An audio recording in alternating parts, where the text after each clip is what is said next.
Alright folks, welcome back. Here's the next one. Collision repair on a 07 Pontiac Grand Prix. Rear-ended another vehicle, which fared much better than this one. So we got a buckled hood. That hole is not from the accident. That hole is from me taking an air hammer to it to have a panel to go match paint with.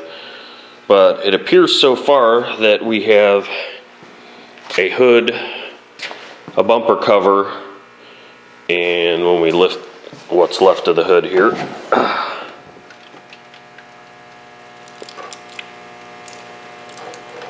it looks like we have two headlights that need replaced. The core support is shoved back a little. We're going to try and pull that out with Porta Power some. Hood latch is definitely destroyed, but I'm going to go ahead and get this thing tore down here and see what we got. I'm going to get the hood off of it. Looks like the hood's missing one of the gas struts. So hopefully the hood hinges are not too tweaked.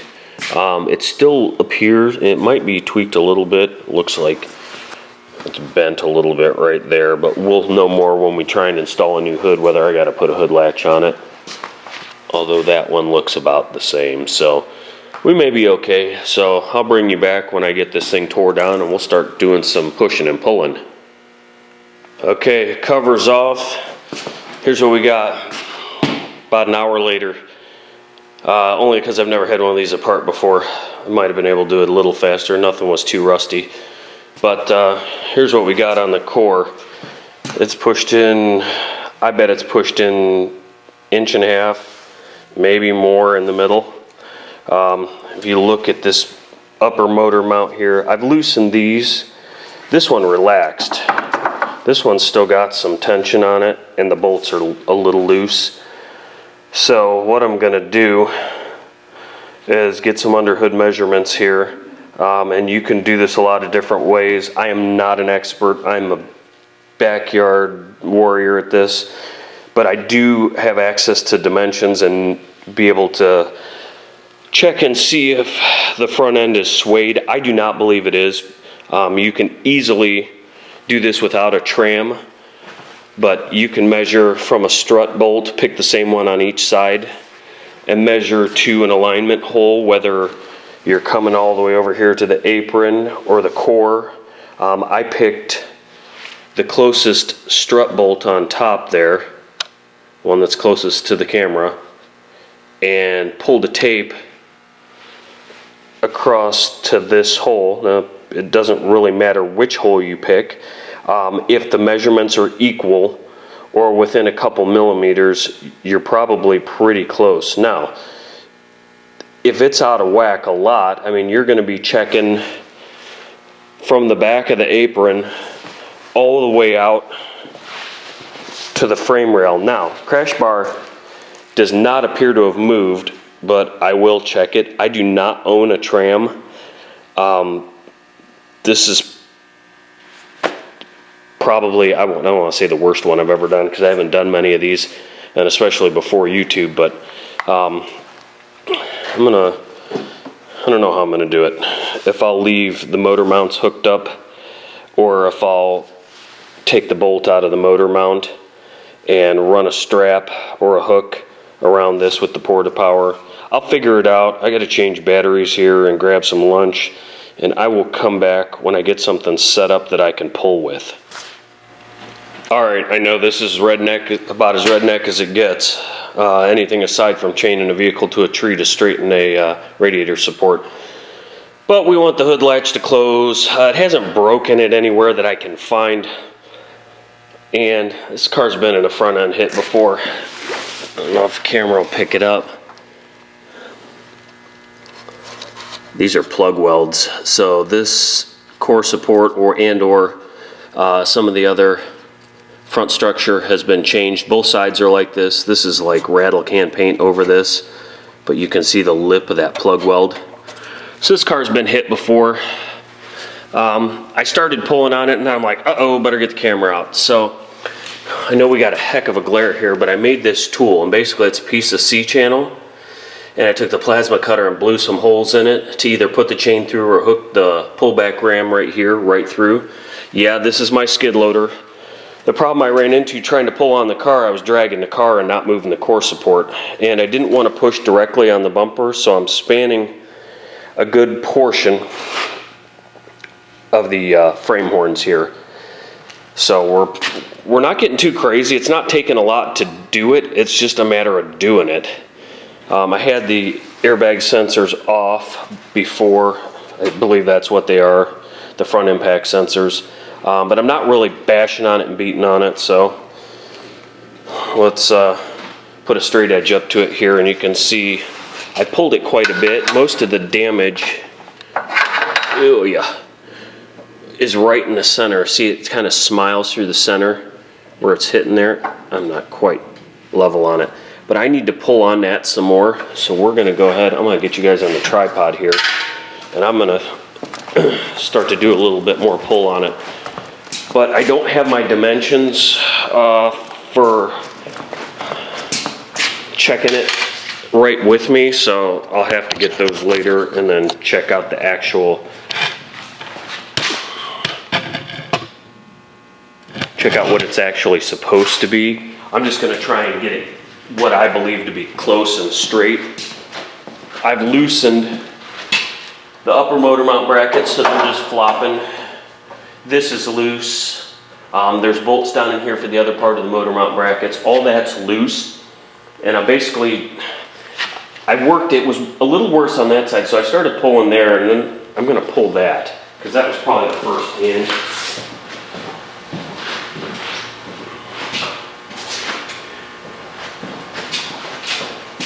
Certainly not a how-to collision repair by any stretch of the imagination. So we'll just watch it here. I don't even know if you'll be able to see anything move. Either that or I didn't get my bolts tight enough. Basically, this C channel has a piece of flat plate behind it with holes and 2 grade 8 half-inch bolts through it, clamping on the pinch weld. And I've rotated it around pretty good. I got it pretty close to where I want it. And this is nothing more than a set of Harbor Freight pullback rams, and it's got me 85% of the way there.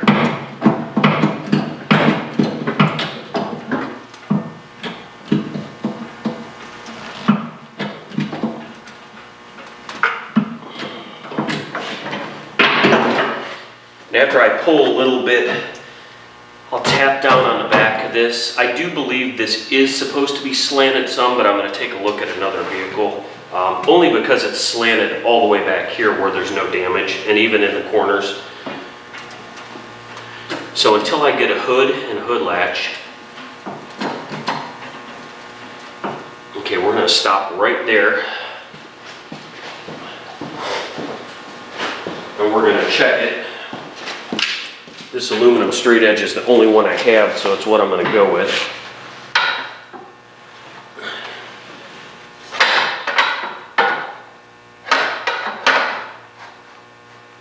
It looks like we're still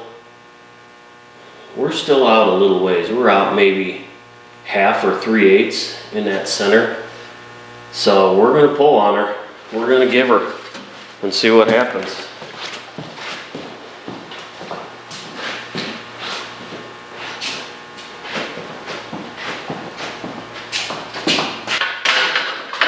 Again, I'm not pulling real hard, but I don't want to get too carried away with it here.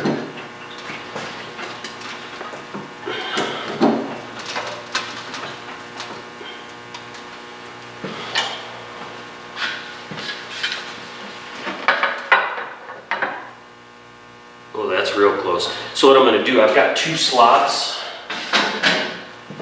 The one that the hook's in now and the one closer to the camera. And I'm going to pull a little bit on that one. I'm not getting a perfectly straight pull, but to move the machine around in here, I think it'll get us close enough. But again, without my underhood measurements, I'll get those later before I get too carried away.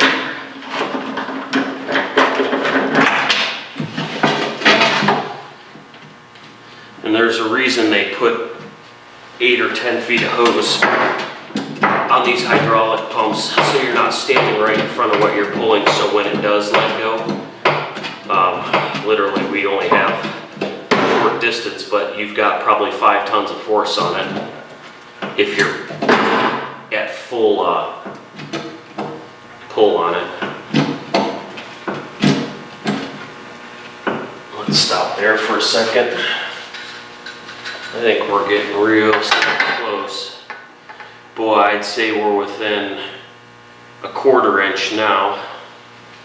See, I don't own any Mo clamps or frame pulling clamps, so I should have made that a little smaller, but the bottom of that pinch weld was folded under, so I needed something to span it to get it back, and I don't have like a 10 or 20 pound slide hammer to start fixing it, so.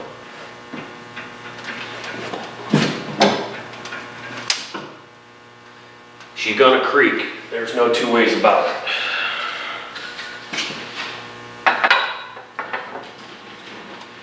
Boys and girls, man, that is, I'd say within a 1/4. I might have to bounce, pull a little bit farther than I think, and then let it back.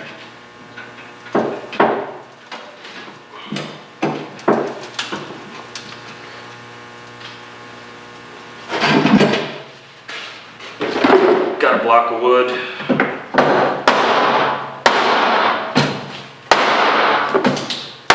And that just relieves some stress. Did you see this thing jump? It jumped down. So take the pressure off it and see what happened here. I think it may have jumped back to about where it was. Yeah, I'd say we're still close to 3/8. The other thing is, I almost need to hook onto the back of it here and pull, because the front is almost as far as it's going to go, and it's kind of bananaed in, just a touch in the middle. So I'll keep working on this, basically doing what I'm doing, bouncing back and forth, and any spot that I see that looks like it might be buckled up, I could possibly even take these motor mounts off and flip them up. The motor's not going anywhere, it's sitting on the K-member that bolts underneath the car. So this is just for torsional load to keep it from spinning around and torquing real hard. So I'm going to keep working on it and go back and forth and see what I come up with here. But that's basically the gist of it, and I wanted you guys to see that, I mean, you can do this kind of stuff. This isn't a real hard hit, this is a pretty light hit. Just pushed it just enough.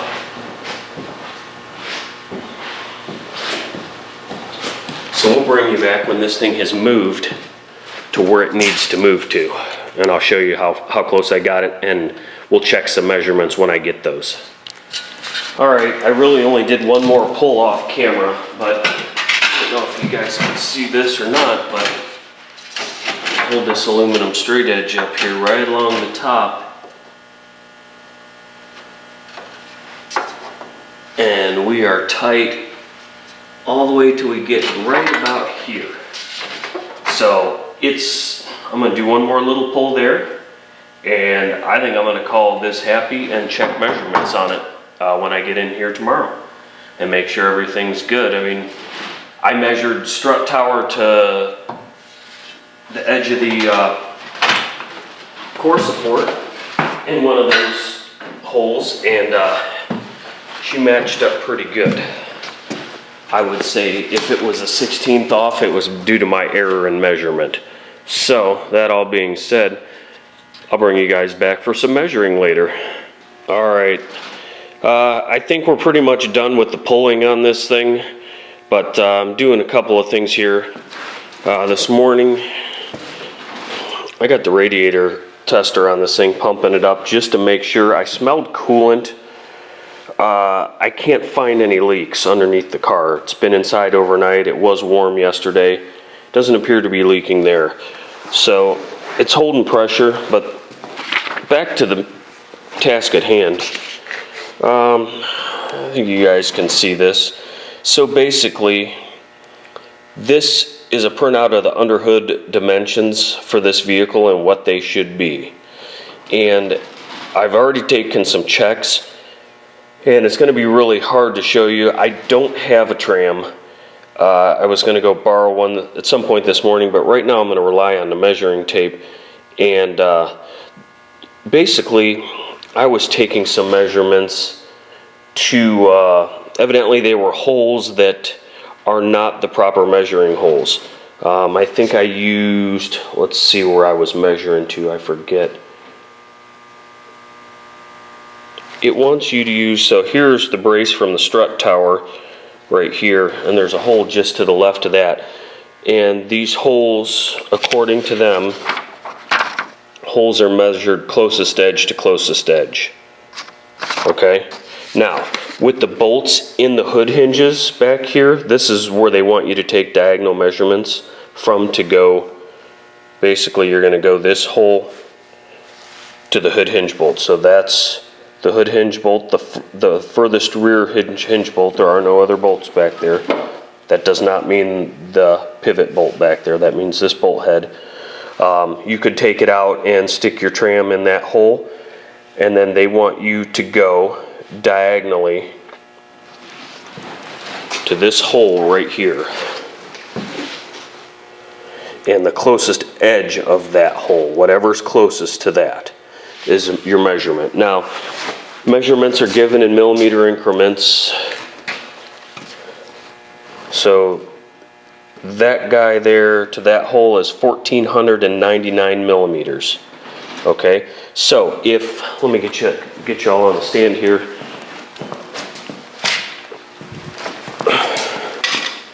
This is going to be hard to see, but you're going to get the idea, and it gives you all the diagonal measurements.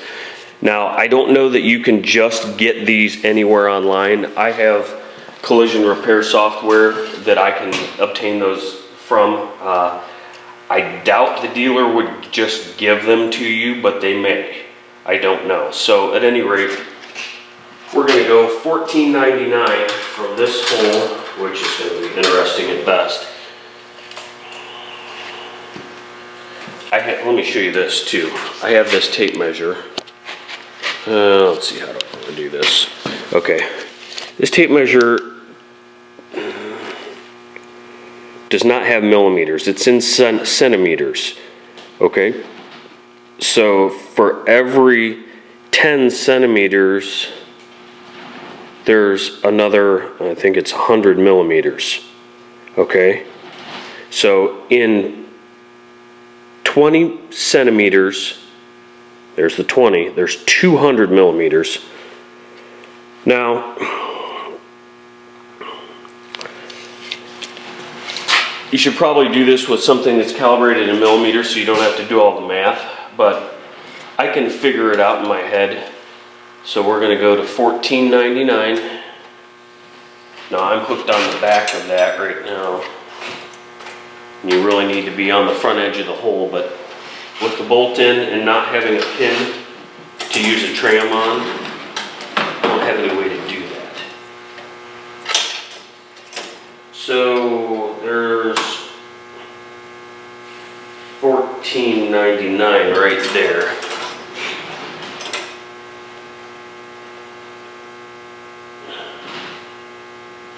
Maybe easier to do something like this. Stick my magnet there. I don't even think this will grab the edge of that magnet because it's round, but it might hold it. You kind of got to get creative. So let me see. How can I get you guys in here where you can see this? Let's spin this around. That has to be $14.99. There's a number I'm looking for. And again, I don't know if I can get the camera focused on it, but we're going to pull the tape because it's all I have. And I would venture to say that is on the money, within a millimeter, maybe 2. Can you guys see that? Boy, you can't even see it.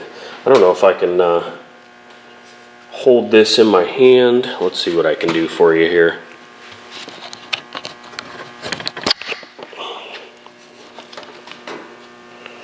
Yep, I'm going to set you on the strut tower for a second.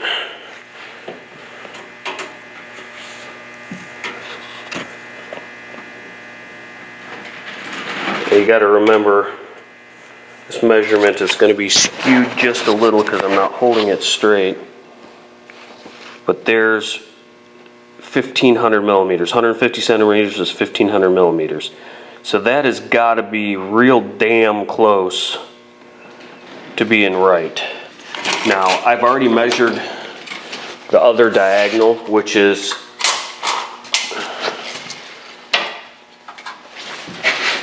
from, let's see, where are we at?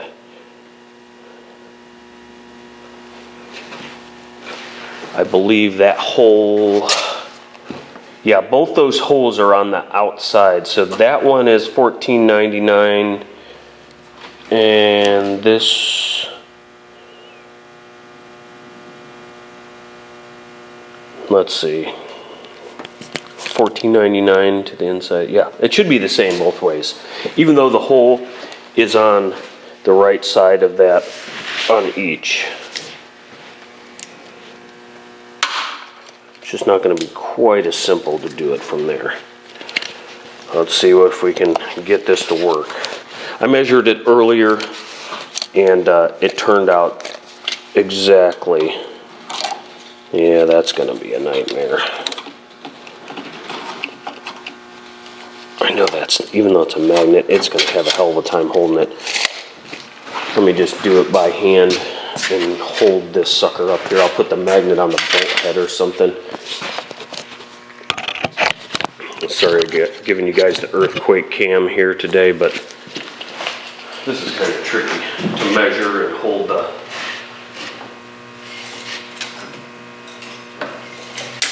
Oh boy, of course all this crap's in the way now.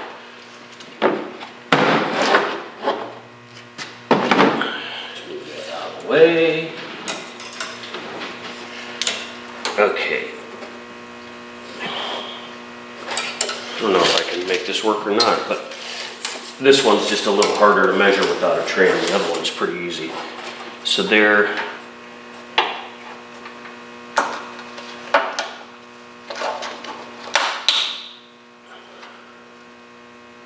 I've got that locked on $14.99, and buddy, she's right there. I'm just a little off, but there's also a little crown of the tape measure. So, I mean, that, for you guys who are doing this stuff at home, will get you close enough for your parts to fit.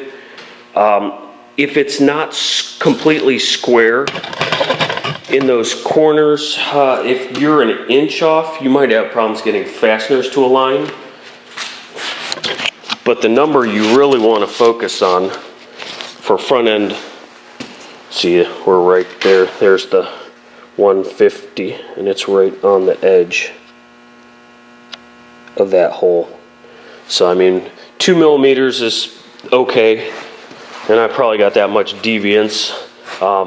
It's still going to fit together. Where you run into problems, they have a measurement from this bolt hole to the bolt hole on the front of that fender. So you'd be looking at this bolt here all the way to this one here, and that's supposed to be 1691. I've already measured those are good, but if that number is skewed, that means the front end is swayed. So that says front, that's front of the car.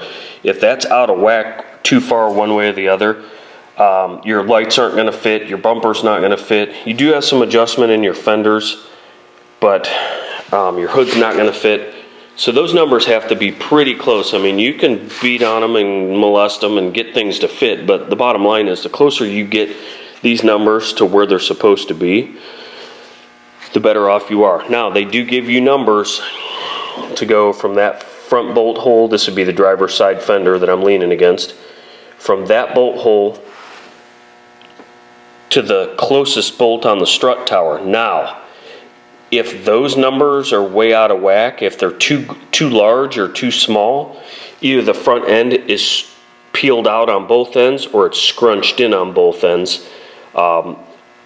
This one was such a late hit, I don't suspect the strut tower, but I wanted to get those numbers because of what I found down here where this has been molested before. It's been worked on. Those are plug welds. This front end has been damaged before, but that's basically how I go about measuring it. A tram would be better. I could go make a tram. I could take a 2x4 and measure out the distance and run a couple of nails or screws through it and use those as my pins to gauge that width. But for what we're doing here, this stuff should all fit just fine. So that's the preliminary on this, and figuring out, making sure everything's square. My core support is straight as it needs to be. Basically, the hood latch has adjustment in it. We should be good to go. We'll check more when we get parts, but we're going to move on in the next segment.